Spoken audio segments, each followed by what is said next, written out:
Comment faire redescendre de son piédestal un homme qu'on admire et dont on est obsédé?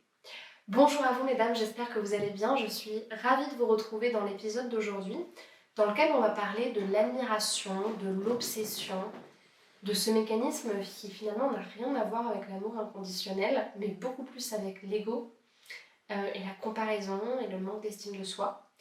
Et on va voir justement comment, dans une telle situation, on peut retrouver, pareil, plus d'alignement, plus d'amour pour soi-même, plus de conscience et donc être aussi dans une vibration d'amour sain, d'amour dans lequel on n'a pas besoin de se battre, pas besoin de se plier en quatre et qui est beaucoup plus fluide. Pour les personnes qui ne me connaissent pas, je me présente, je m'appelle Chloé Mercart, je suis praticienne et depuis 2020, j'accompagne les femmes à se libérer de la dépendance émotionnelle pour qu'elles puissent justement être dans des relations plus conscientes, plus saines avec les hommes. Et pour ça, je leur apprends à s'aimer elles-mêmes. Si vous n'êtes pas encore abonné, je vous invite à vous abonner à la chaîne en cliquant sur le bouton s'abonner. Pareil pour les personnes qui nous écoutent sur Spotify. Et à bien activer la cloche des notifications pour recevoir les prochains épisodes qui sortiront prochainement. Sachez également qu'une formation est offerte pour vous. Elle s'intitule « Les 3 axes thérapeutiques à renforcer pour sortir des schémas de dépendance » et elle vous propose justement un premier cheminement sur vos mécanismes, sur vos attentes vis-à-vis de l'amour pour savoir qu'est-ce qui peut être limitant, qu'est-ce qui peut être parfois excessif ou pas forcément formulé de la bonne manière et comment gagner plus en alignement, en conscience dans vos relations. Pour télécharger cette formation, je vous invite à aller dans la description, à cliquer sur le deuxième lien proposé, à remplir le formulaire pour pouvoir recevoir la formation par mail. Alors, déjà, ce qui est très important dans ce type de situation, c'est de reconnaître l'erreur que vous faites. Et l'erreur que vous faites, c'est d'idéaliser l'autre. C'est un très gros problème. Parce qu'en fait, la base du problème est là. Moi, je ne vais pas commencer à vous dire « oui, mais cet homme, il n'est pas si bien que ça, et blablabla, blablabla ». Non, le problème que vous faites, c'est que vous l'admirez. Quand vous admirez quelqu'un, vous ne le voyez pas tel qu'il est réellement. Quand vous admirez quelqu'un, vous le voyez comme un dieu. C'est vraiment réel. Par exemple, dites-moi les personnes qui sont là depuis au moins 1 an sur la chaîne, au moins, ou 1 an ou 2.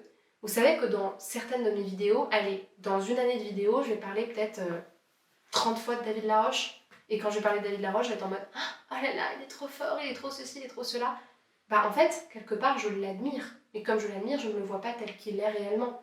Et en fait, c'est souvent ce qu'on fait quand on pense à des célébrités dont on est fan, à des acteurs qu'on adore, ou alors à des mentors, à des modèles. Le problème quand vous faites ça avec un partenaire de vie ou un potentiel homme que vous pourriez fréquenter, c'est qu'en fait, d'une manière instantanée, vous vous mettez dans une position bas-haut. Je suis en bas, tu es en haut. Ça crée une dynamique qui est parfaitement déséquilibrée et c'est super pour aller dans des relations à sens unique, non réciproques et qui finissent en eau de boudin, comme on dit. Pourquoi ? Parce que, ça c'est ce que nous montre l'analyse transactionnelle, quand vous vous mettez comme ça, l'autre est forcément mieux que vous, donc vous avez une vision de lui qui est totalement biaisée, et plus vous allez l'idéaliser, plus ça va renforcer la comparaison avec lui, et plus ça va venir en fait renforcer votre dépréciation personnelle. L'autre, peu importe qui il a des forces, des faiblesses, il a fait des erreurs, il a des imperfections. Et c'est fondamental que vous puissiez justement remettre en question cette vision idéaliste de ce qu'il est, puisque finalement, ce n'est pas un dieu, c'est justement simplement un homme. Mais par contre, ce qui est important de se poser comme question, c'est, pour aller plus loin, qu'est-ce que cette admiration que je lui porte indique de mon propre jugement de moi-même ? Qu'est-ce que je lui accorde que je ne m'accorde pas à moi-même ? Parce que je le répète, quand on admire quelqu'un, non seulement on se met en dessous de lui, mais en plus de ça, on accorde à cette personne, déjà sans le savoir généralement, parce que quand on admire, c'est que généralement on n'est pas forcément très proche de la personne telle qu'elle est, on ne la connaît pas réellement, puisqu'on ne la connaît pas dans ses parts d'ombre et d'obscurité, soit elle les cache, ou soit on ne les voit pas.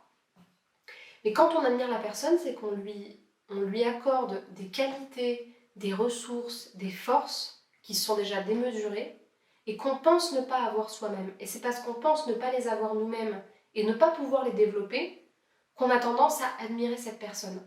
L'autre versant de l'admiration, c'est la jalousie. C'est exactement la même chose en fait. C'est juste que le premier, il a une valence dite positive, tandis que le deuxième, il a une valence dite négative. Donc c'est ça qui est intéressant, c'est au-delà même du fait de se dire cet homme il est tellement supérieur à moi, s'il est tellement bien et je suis tellement nulle à côté, au-delà même de ça, du côté amoureux, sexuel, vraiment très relation homme-femme, qu'est-ce que j'admire chez cet homme-là que je pense ne pas avoir moi-même? Qu'est-ce que je juge absolument parfait chez cette personne-là que je pense ne pas avoir moi-même? C'est peut-être pas lié juste au fait que ce soit un homme qui est très beau, ça peut être lié aussi à j'admire sa liberté, j'admire sa passion, j'admire son indépendance, j'admire son affirmation. Je sais pas ce que vous admirez chez lui, mais ça c'est intéressant de se poser la question parce qu'il y a de fortes chances pour que cet aspect-là dans votre estime de vous, ce soit quelque chose à renforcer. Après, ce qui est intéressant aussi, c'est que dans l'admiration excessive, peut parfois être cachée une sorte de réaction à un manque émotionnel. Par exemple, quand on a tendance à admirer quelqu'un, c'est que quelque part dans la relation, il y a peut-être quelque chose qui nous manque à l'intérieur de nous. Par exemple, des fois, il peut nous manquer un sentiment de sécurité, un sentiment de reconnaissance, un sentiment d'amour qu'on ne s'accorde pas à soi-même. Souvent, ça peut être de la reconnaissance ou de l'amour. Parce que quand on a tendance à mettre quelqu'un sur un piédestal, il peut y avoir un peu ce truc un peu de la fangirl. Oh, est-ce que je peux avoir ton numéro, s'il te plaît? Est-ce qu'on pourrait se voir? Est-ce que tu aurais un petit peu de temps à m'accorder?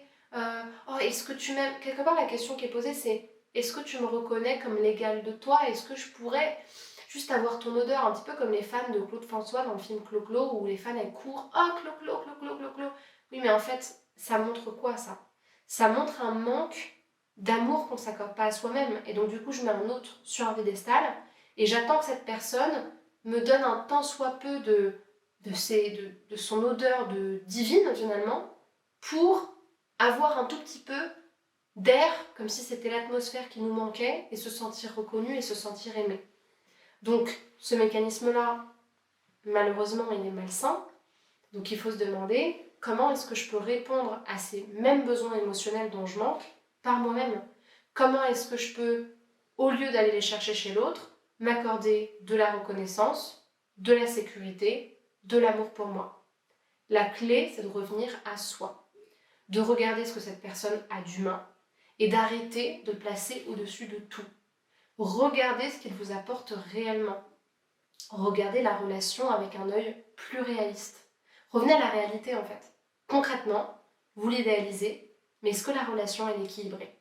Est-ce que cet homme, il a l'engagement envers vous? Est-ce que cette personne-là, elle s'investit autant que vous? Est-ce que cet homme, il vous appelle autant que vous? Est-ce que cet homme, il vous écrit autant que vous? Est-ce que cet homme, il veut les mêmes choses que vous? Est-ce que cet homme, il est prêt à faire les efforts que vous faites d'un claquement de doigts pour être avec vous dans la relation? Généralement, non. Parce que si c'était le cas, vous n'auriez pas ce mécanisme d'admiration.